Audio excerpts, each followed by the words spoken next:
Pessoal, saudações, tudo bem com vocês? Deixo aqui o meu bom dia para quem é de bom dia, boa tarde para quem é de boa tarde e boa noite para quem é de boa noite, né? Dependendo aí do horário que vocês estão assistindo, né? Nós estamos aqui na videoaula para poder dar um segmento a um assunto iniciado na aula passada, tá certo? Nós começamos na aula passada a desenvolver aí algumas sistematizações sobre concepções de Estado de alguns filósofos, né? Falamos aí sobre Platão, Aristóteles e Cícero. Tivemos então aí situações voltadas à Grécia Antiga e Roma Antiga, né? O vídeo de hoje ele é uma continuidade nessa questão da evolução do pensamento político. Essa é a nossa finalidade hoje, tá certo? Então eu vou trazer para vocês mais alguns filósofos, juristas, pensadores que refletiram muito sobre a existência e sobre a formação da figura do Estado e como que esses pensadores eles influenciaram outras pessoas que fez com que refletissem nos dias atuais as suas ideias, certo? Então eu vou aqui projetar uma janela, partilhando,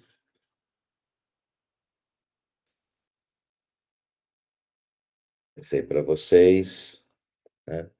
Então, a nossa finalidade, como eu disse, é tratarmos sobre essa parte 2 da evolução do pensamento político aqui na nossa querida disciplina de Ciência Política e Cidadania e Direitos Sociais no Brasil. Conforme tratado desde o início das nossas aulas, nós estamos aqui no primeiro bimestre com a questão da ciência política e da teoria geral do Estado. Percebam, desde o início, nós estamos trazendo informações sobre a questão de política, poder e Estado, né? Então, muito forte essa correlação entre ciência política e teoria geral do Estado, ok? Então, para a gente poder dar seguimento aqui, eu já deixo evidenciado para todos e todas que cá estão comigo neste momento virtual, quais são aí os pensadores que analisaremos a partir de agora. Então, temos Hugo Grossio, Immanuel Kant, Thomas Hobbes, Baruch Spinoza, John Locke e Jean-Jacques Rousseau. Acredito que fica até mais fácil aqui identificarmos pelos sobrenomes, porque afinal de contas eles são conhecidos. E vocês vão se perguntar, sim, vocês vão se perguntar, mas chegou a hora de realmente encarar aí os pensamentos, né, a verdade de cada um deles. Eu pensei que esse momento não chegaria. Chegou, chegou. Chegou e vocês vão verificar que não é complicado, não. É bem tranquilo, é sussa, tá bom? Vocês vão adorar. Terminando aqui, vocês vão ver, vai ser todo mundo aí candidato querer ser professor de ciência política, tá certo? Vocês vão perceber que realmente é fluido. A situação é a seguinte, cada um deles vai trazer uma ideia sobre o Estado e sobre a interação das pessoas com o Estado. E essa interação ela acontece por meio do governo. E nós verificaremos que o governo ele vai utilizar do quê? Ele vai utilizar de procedimentos vinculados a questões políticas para que essa correlação aconteça. Então, nada mais é, pessoal, do que realmente aí essa situação do contato entre Estado e as pessoas, o que as pessoas podem esperar do Estado, ok? A gente vai conseguir seguir bem, vocês vão ver, tá bom? Ó, o primeiro que está aparecendo para nós aí é o Google Grosso. Pessoal, o Google Grosso ele é interessante pelo seguinte, vocês estão verificando, eu busquei deixar aí uma imagem de todos eles, né, bem como data de nascimento e de morte, porque com isso nós vamos conseguir contextualizar a questão de tempo e espaço, para N situações, não é? O Hugo Grosso era um jurista dos Países Baixos, tá? Onde ali a Holanda ela é uma região bem famosa, não é? Então, o que eu acredito que é interessante aqui do Hugo Grosso é enfatizar o seguinte, ele trouxe muito uma questão da necessidade de dizer que a gente tem que trabalhar racionalismo para com a questão do Estado. É você abrir a concepção teológica e trabalhar com uma questão laica, se você puder dizer, tá bom? Ele é autor de uma obra chamada Do Direito de Guerra e Paz. E olha que interessante, né? Como falarmos sobre situação de direito à paz a gente entende, né? Mas direito à guerra, né? E aí, de uma certa forma, você puder aqui contextualizar com situações que estão acontecendo, porque, pessoal, pensem comigo, a gente está analisando uma evolução histórica do pensamento político e de concepções de Estado, mas hoje em dia nós temos situações concretas acontecendo que estão chamando a atenção do mundo, chamando a atenção de cada um de vocês, de mim, de todos nós. Como, por exemplo, né, toda aquela situação ali da Ucrânia e Rússia, toda uma questão que está acontecendo aí com Israel, Estado palestino, não é? E eu estou dizendo isso porque a partir do momento que eu trago essas situações, vem à mente cada um de nós, ou de todos nós, conflitos armados, situações de guerra. E eu tenho para dizer para vocês, a quem interessar possa, tá certo? Isso aqui não vai ser objeto dos nossos estudos, mas eu me lembrei aqui, a quem interessar possa, e caso alguém, né, queira saber um pouco mais sobre regulamentações que venham a trazer o quê? Procedimentos para garantir às pessoas que se encontram em locais de conflitos armados, né, o direito aí à efetividade dos direitos humanos, nós falamos sobre a figura do direito humanitário. Então, o direito humanitário é um conjunto de regramentos jurídicos no plano internacional que tem por finalidade garantir ali direitos humanos, dignidade humana. E o direito ao qual estou me referindo agora, o direito humanitário, ele tem uma forte base em alguns tratados no plano internacional que são chamados e são conhecidas por convenções de Genebra. Então, se caso alguém quiser saber mais um pouquinho, fiquem à vontade, tá bom? Segundo bimestre, nós teremos aqui mais forte questões de cidadania e direitos sociais. A gente volta com uma tônica de humanos aqui com vocês, tá bom? Mas aqui, só para poder evidenciar que o Google Grosso ele foi realmente aí importantíssimo para poder trazer aí as primeiras concepções de uma forma mais sistematizada sobre questões de guerra e paz, tá? Vocês estão vendo também que nessa tela tem duas expressões que são do direito, que é direito natural e direito positivo. Pessoal, é o seguinte, o que vem a ser direito natural? Já falamos sobre ele na aula passada, tá certo? Ele volta agora, salvo engano, inclusive quando da apresentação do plano de ensino para vocês, eu falei um pouco também sobre direito natural. Nada mais é, pessoal, do que a percepção, o conhecimento humano sobre direitos que são essenciais à natureza humana. Não tem como nós dissociarmos esses direitos da natureza humana, como, por exemplo, a questão do nascimento, a situação da liberdade, propriedade, morte digna, ou seja, são situações que naturalmente nós temos aí vinculados à figura da existência humana. São direitos básicos, são naturais, tá certo? Mas aí o que o homem faz? O homem, para poder ter assegurados esses direitos, codifica, se você puder no primeiro momento, ele coloca na lei, ele coloca lá, ó, tudo transcrito. Todas as vezes que falarmos sobre essa situação, dessa codificação, tá certo? Desse direito em artigos, leis, códigos, nós chamamos de direito positivo, tá bom? Então, o Gugu Grosso, ele foi um forte defensor dessa situação também, como está colocado aí para vocês na tela, ok?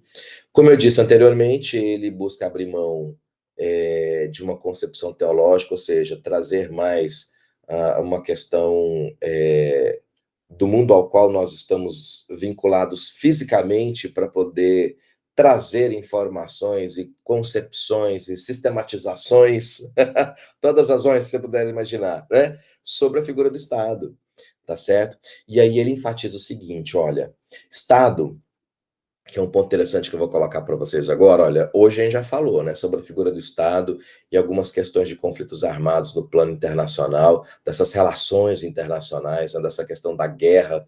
Então, a gente já verificou aí sobre a existência dos países e, de uma certa forma, já está implícita a questão de soberania, né?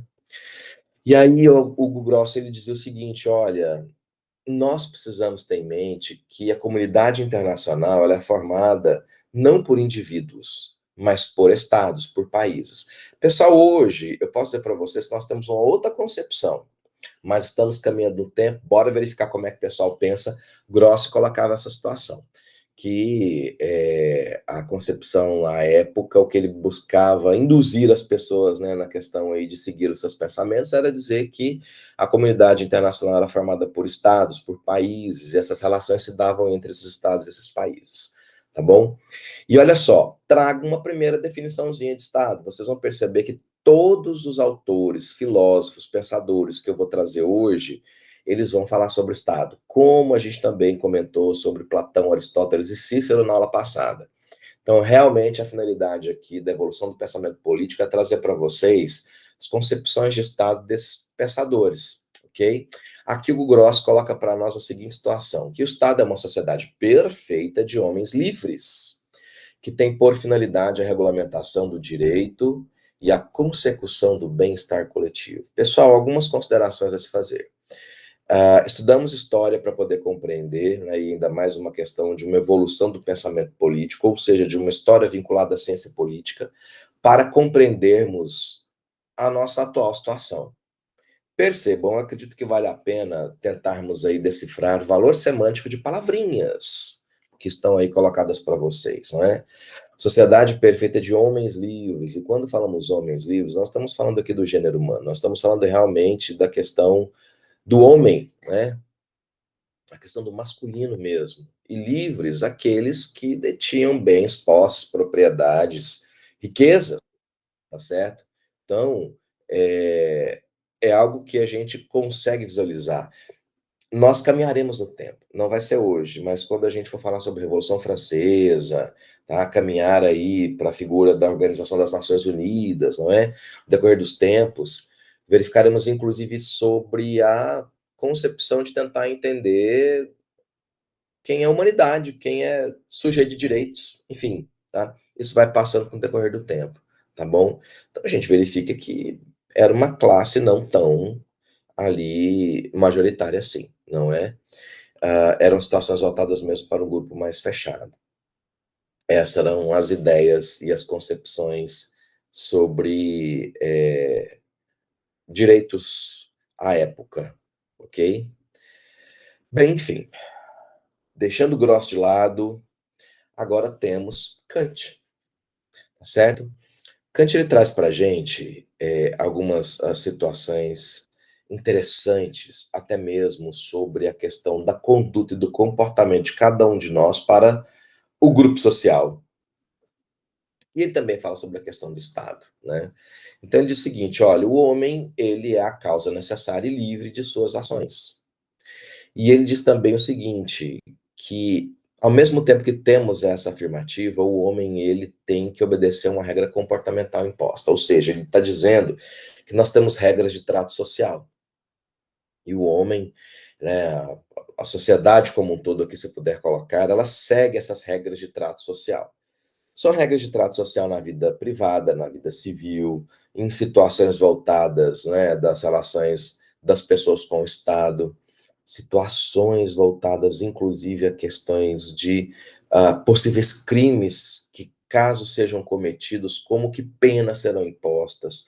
Né? Aproveitando aqui, já fazendo propaganda para vocês do semestre que vem, né? Sim, no semestre que vem vocês terão aí uma disciplina sobre instituições de direito público e privado, e esses direitos todos, né, serão mais aprofundados lá, tá certo? Mas, em caso de dúvidas, temos nosso fórum, temos as nossas conexões semanais, para não dizer diárias, não é verdade? Então, fiquem à vontade, tá? Dentro do possível, no que eu posso.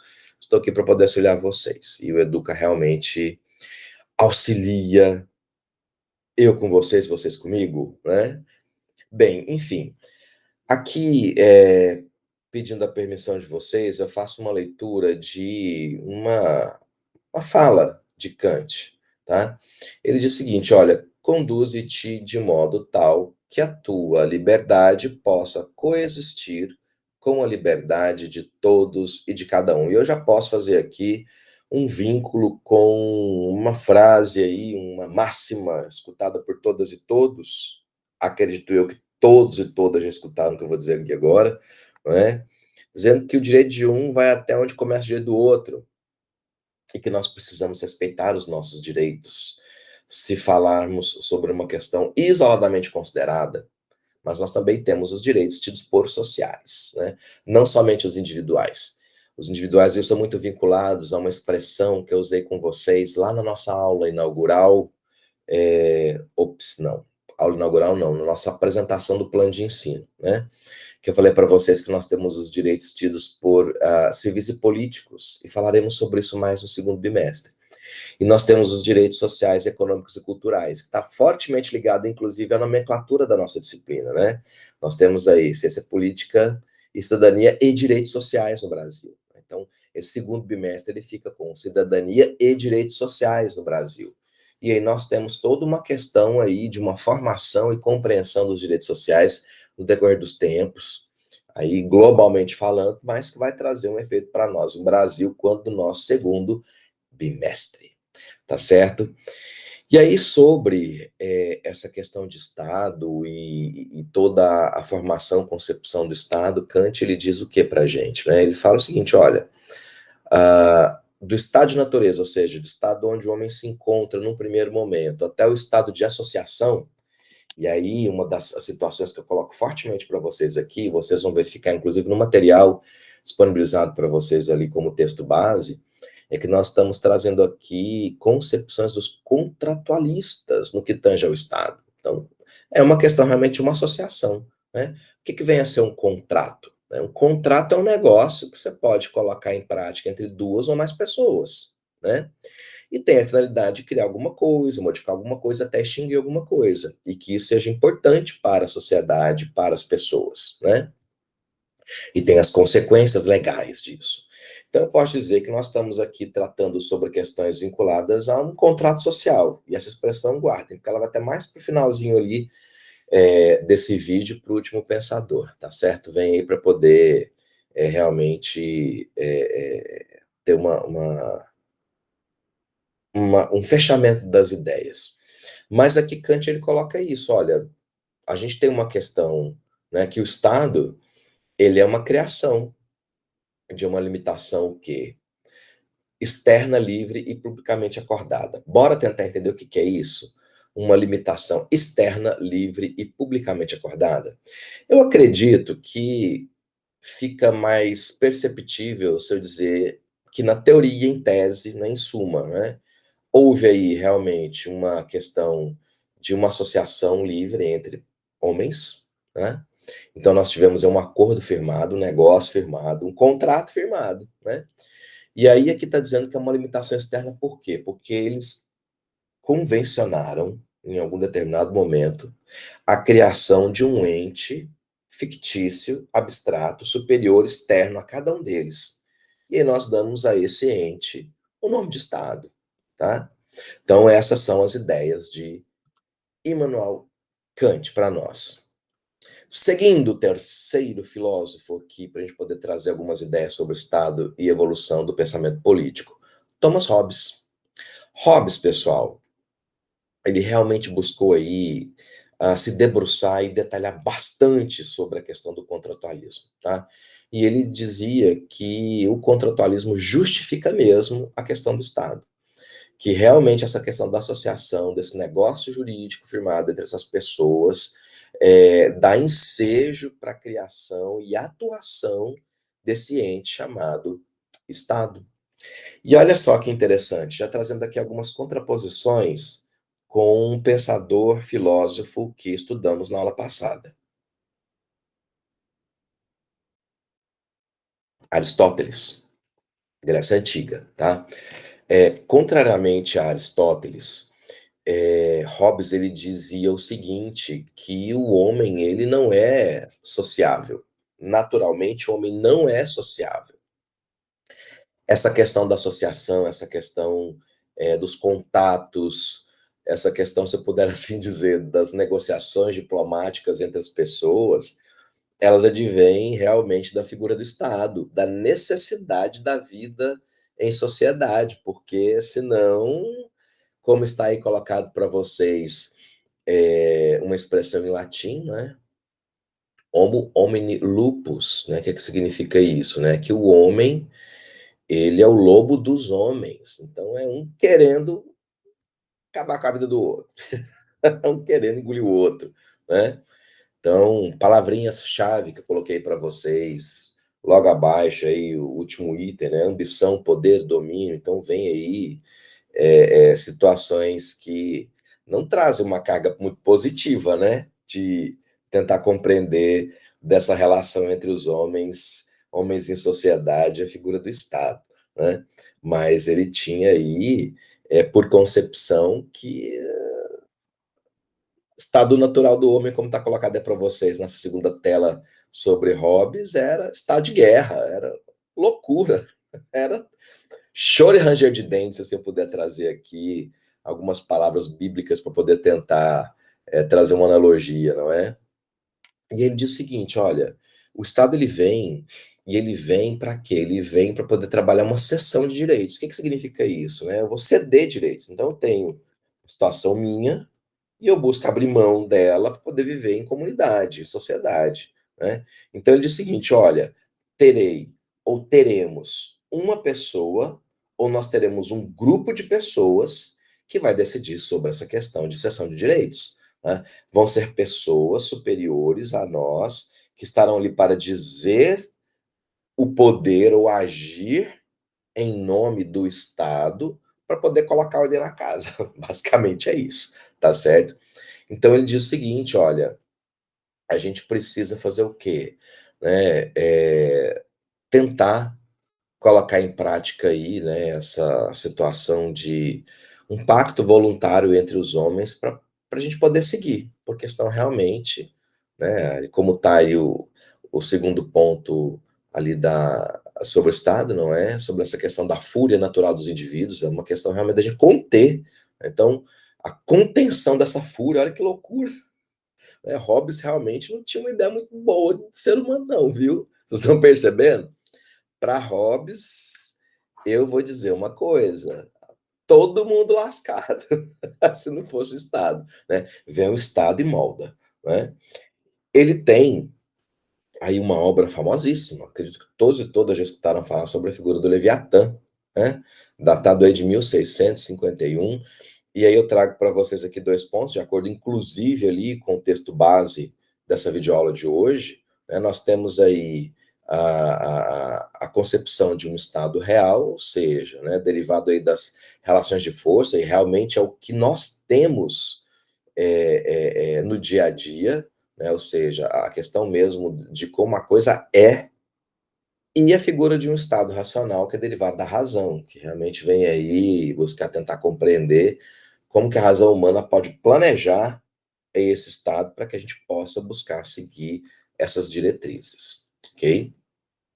Bem, enfim, fechado aqui, Hobbes, passemos a Spinoza, tá certo? Spinoza também aqui filósofo que buscou refletir sobre situações da sociedade, do Estado, tá? Ele, pelo que vocês estão percebendo, no segundo ponto colocado aqui na tela, né, vinculado aí a uma questão teológica, então ele é autor aí do Tratatos Teológicos e Políticos, não é? Então, voltado aí a concepções teológicas.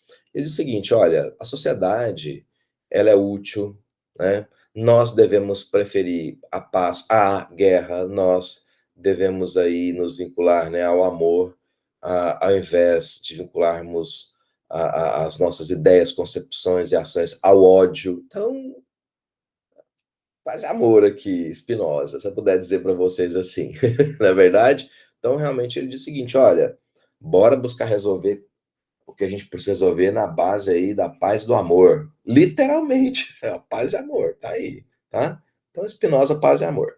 E ele dizia o seguinte também, tá?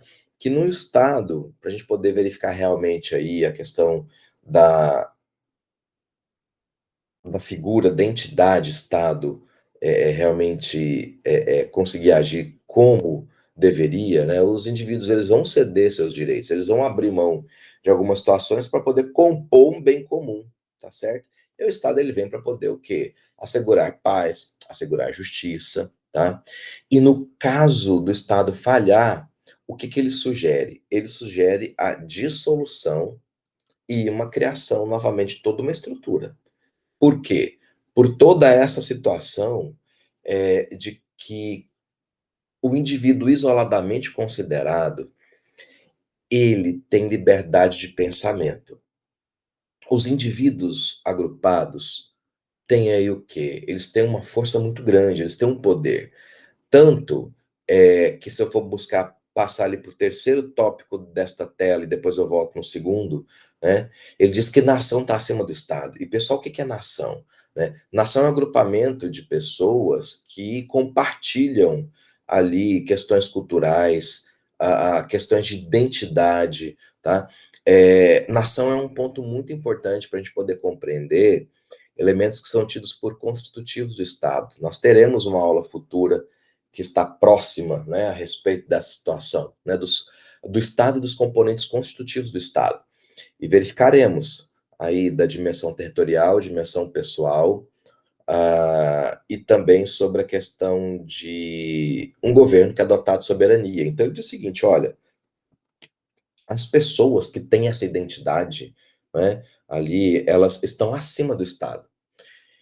Enfim, e aí ele diz o seguinte, que o Estado, para poder ter esse vínculo com as pessoas, isso dava por meio do governo. E o governo ele tem que estar aí plenamente harmonizado com os ideais da sua formação. Então, por isso que ele disse, olha, se caso a gente não consiga levar bem, né, toda uma estrutura formada, de solução para a criação novamente, tá certo? Então, Spinoza traz para nós essas situações vinculadas à figura do Estado, sociedade, pessoas, enfim, essa correlação. Gustavo, não acabar não, tá quase. Bom, bora ainda que temos aí John Locke na parada, e Locke, o interessante, pessoal, é o seguinte, eu até coloquei para vocês alguns pontos aos quais ele é muito conhecido e realmente referência para com situações aí com base nessa situação da compreensão da Constituição e existência do Estado vinculado aí às teorias contratualistas, tá? Ele diz o seguinte, que o homem para o Estado, né, ou seja, a pessoa para o Estado, o que que ele faz, não é? Ele delega alguns poderes para que o Estado ele possa realmente aí agir, tá? Ou seja, a gente verifica que Locke também traz uma ideia de que cada um dos homens vinculados a um determinado estado cede um pouco para poder compor, né? Só que ele diz o seguinte, o homem cede, mas ele não cede tudo e muito não, porque ele reserva para si direitos que são tidos como o quê? Como indelegáveis, são direitos que o homem não abre mão. Então, quais são esses direitos, não é?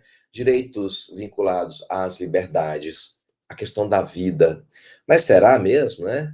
Porque a gente conhece aí sobre questões históricas de Estado e pessoas e execuções que a história já mostrou para a gente, não é muito forte. Mas aqui estamos falando sobre uma questão de teoria e não de prática, né? Ele também fala sobre a questão da propriedade e direitos que são de personalidade humana. São direitos voltados a questões de dignidade pessoal. E se assim eu puder dizer, esses direitos, eles são direitos vinculados ao que hoje nós compreendemos por direitos humanos e fundamentais, que é o que nós vamos estudar com mais detalhes aí a partir do segundo bimestre, tá certo? E ele diz o seguinte, que o governo, ele é uma troca de serviços. Gustavo, como assim um governo é troca de serviços? Olha aí, os súditos obedecem e, em contrapartida, eles são protegidos, eles são tutelados. A autoridade, ela dirige, mas para ela poder gerir, ela ganha o que com isso? Ela pode promover a justiça, tá certo? Então a gente verifica o quê? Que temos uma questão contratualista mesmo aí entre pessoas envolvidas, sejam pessoas naturais e uma pessoa jurídica, né? Aqui uma abstração. Então o Estado ele é uma pessoa jurídica de direito público, não é? Então ele vai estar vinculado com as pessoas com ele, com direitos e obrigações de uns para com os outros, né? E aí, como está colocado para vocês também de um dos tópicos, está colocado assim, olha, que a moral é o bem comum. Não se esqueçam, comentei com vocês na aula passada, no dia da apresentação do plano de ensino, salvo engano, também falei um pouco a respeito. Moral. Moral é uma palavra interessante. Por quê? Porque a moral, pessoal, ela é, num primeiro momento, subjetiva. É o que cada um de nós pensa sobre alguma coisa, tá? E o que que acontece? Acontece que o Estado ele não vai conseguir dar para o Gustavo o que ele quer, dar para o João o que ele quer, para Maria, para Sônia, para Cláudia, enfim, para todos e todas da forma como cada um quer. Então, o que que acontece? Ele busca tentar entender uma vontade ali da maioria. Opa, já estamos começando a falar sobre democracia, será, Gustavo? Né? Começamos aqui, né? E aí a gente fala sobre essa questão de uma moral que é objetiva, que realmente busca aí e tem por finalidade a questão do bem comum, tá certo? E Locke, ele foi o precursor, né? Ele, de uma certa forma, trouxe ali o estágio embrionário, se pudesse dizer, da teoria dos três poderes, né? Do executivo, legislativo, judiciário. Há quem diga que, na verdade, a gente nem fala sobre uma separação de poderes, mas uma delegação, né? Porque o poder é uno e ele é indivisível, então você tem esses poderes. Falaremos um pouco mais sobre quando estivermos ali em forma sistemas de governo. Teremos uma aula a respeito disso, vai ser bem bacana, interessante. A gente volta a falar um pouquinho. Bora trocar uma ideia sobre executivo, legislativo, judiciário, faz parte aqui da ciência política. E aí o que acontece? Esta questão da teoria dos três poderes, ela foi desenvolvida posteriormente por Montesquieu, tá certo? Rousseau. Pessoal, temos aqui Jean-Jacques Rousseau. Rousseau, ele traz para a gente, não uma referência interessantíssima sobre uma concepção e compreensão do Estado e sobre o vínculo de pessoas, cidadãos e Estado, né? Ele é o autor do chamado contrato social, né? E ele diz o seguinte, que o Estado ele resulta da vontade geral, né? É a vontade da maioria das pessoas. Então, de uma certa forma, a gente consegue compreender ali da evolução do que foi colocado há pouco por Locke em relação, né, à moral, né? E eu trazendo aqui agora uma questão de uma moral objetiva, ou seja, né, do que da maioria dos indivíduos solicita sobre alguma coisa, né? E aqui ele também enfatiza a figura da nação, né? E ele fala que a nação é superior ao rei. Por quê? Porque toda a situação brota das pessoas, brota do conjunto de pessoas que estão conectadas por ideais comuns, por uma situação aí que as identifica. Basicamente, pessoal, nação é isso, tá? Então ele diz o seguinte, que a nação, ela, em tese, é superior ao rei. E que o direito é, é decorrente dessa soberania nacional. E olha que interessante.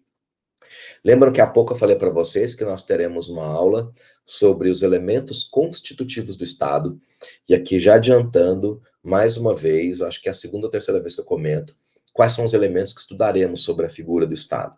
Nós temos uma base territorial, nós temos a questão de uma dimensão pessoal, e verificaremos aí sobre alguns aspectos, né, prisma político, jurídico e sociológico, que a gente já consegue entender um pouco sobre nação, como está colocado aí para vocês, ok? E temos um governo que é dotado de soberania, todas essas palavrinhas que eu trouxe agora, e essa linha de raciocínio vem justamente por causa da palavrinha soberania, tá certo? Então, soberania, ela inclusive é um princípio que rege, né, e toda uma questão de relação internacional, de estados com estados, porque os estados são soberanos, os estados são autônomos, e os estados eles estão proibidos de gerir situação de outros estados. Aí eu volto no comecinho da nossa fala de hoje aqui, da videoaula, sobre os conflitos que estamos acompanhando, sobre situações aí de Ucrânia e Rússia, Rússia e Ucrânia, não é? Israel, Estado palestino. Então, vejam, percebam, né? São situações que pensadores trazem no decorrer dos tempos para nós compreendermos, inclusive, termos uma percepção do atual e buscar tentar compreender, inclusive, para onde iremos. Então vejam quão realmente essa questão da evolução do pensamento político é interessante para a gente aqui, compreender de situações passadas, para a gente poder entender onde estamos agora e para onde possivelmente caminharemos, na verdade, porque temos aí desdobramentos, situações futuras não nos pertencem, né? Aqui em relação ao Estado, né, Rousseau também fala o quê? Que o estado natural do homem, olha só, aquele item ali que está destacado em amarelo, né, Estado, né, a gente precisa compreender o quê? A questão do estado natural de homem, de onde o homem parte. Então, de onde o homem parte é um estado o quê? De felicidade, de perfeição, né? E o homem, nesse estado natural, ele goza de plena saúde, ele tem agilidade, robustez, e o que dá a entender é que uma vez da instalação ah, da personificação Estado, do instituto, né, a coisa começa a pegar para o homem. Né? E ele diz o seguinte: olha, o homem, com todo esse processo, né, ele tem virtudes que fazem com que ele se fortaleça, que vença o quê? A questão de resistência e aperfeiçoamento.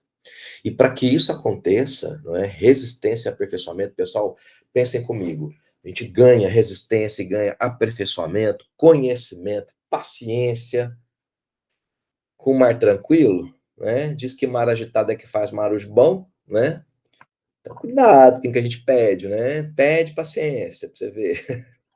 Vem as provações, né?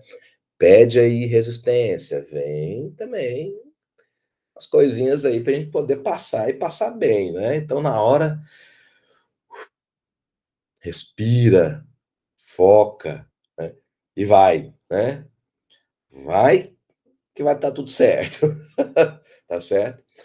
E aí ele também traz algumas situações interessantes sobre atividades necessárias. Eu não sei se vocês vão se lembrar na aula passada, nós até comentamos ali dos pensadores gregos sobre situações que faziam girar as cidades-estados, né, as polis. E aqui tem a figura da metalurgia, agricultura, e aí Rousseau ele enfatiza, ele ratifica que essas atividades elas vão trazer uma desigualdade social, porque aí a gente já vincula em questões de propriedade, a gente já fala sobre uma questão de dominação, poder, dinheiro, enfim.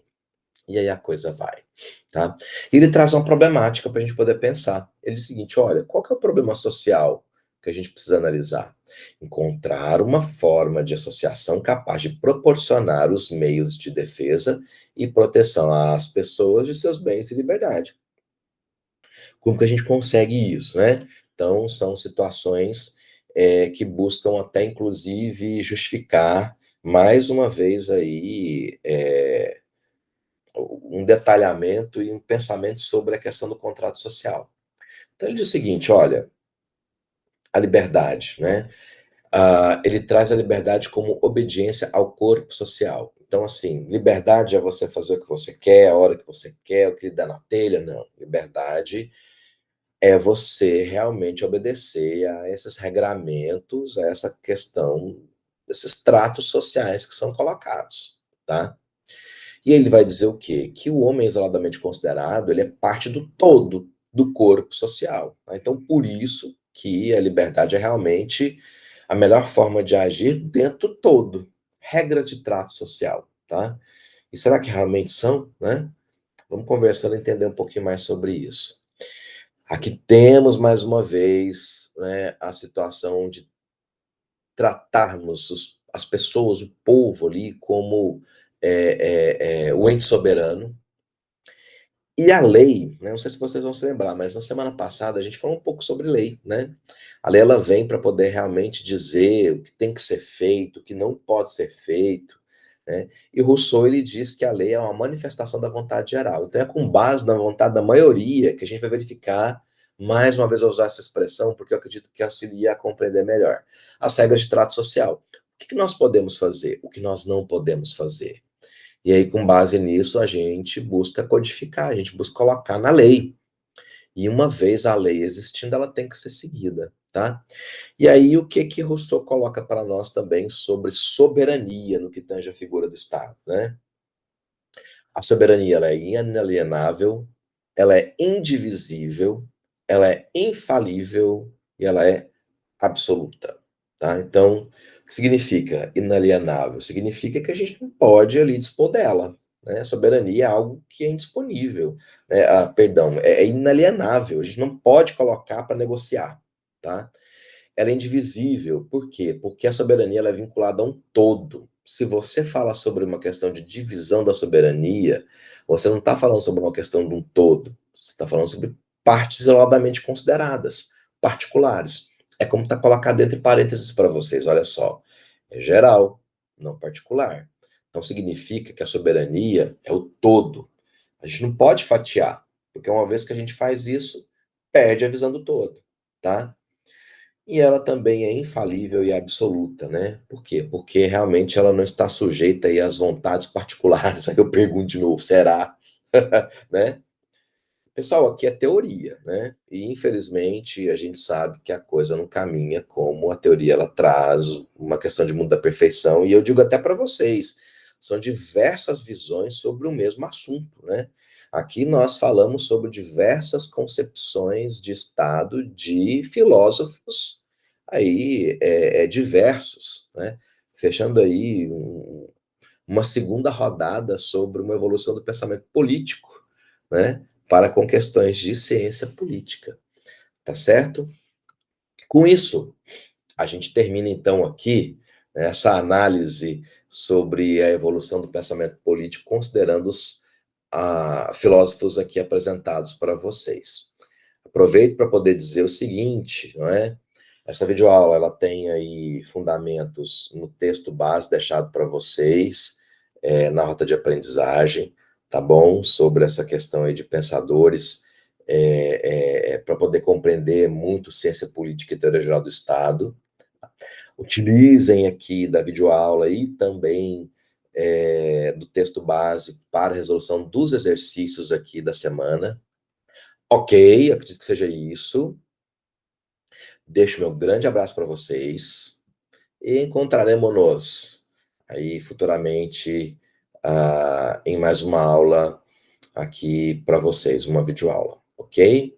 Então deixo meu grande abraço e vou parando aqui a gravação em 3, 2, 1.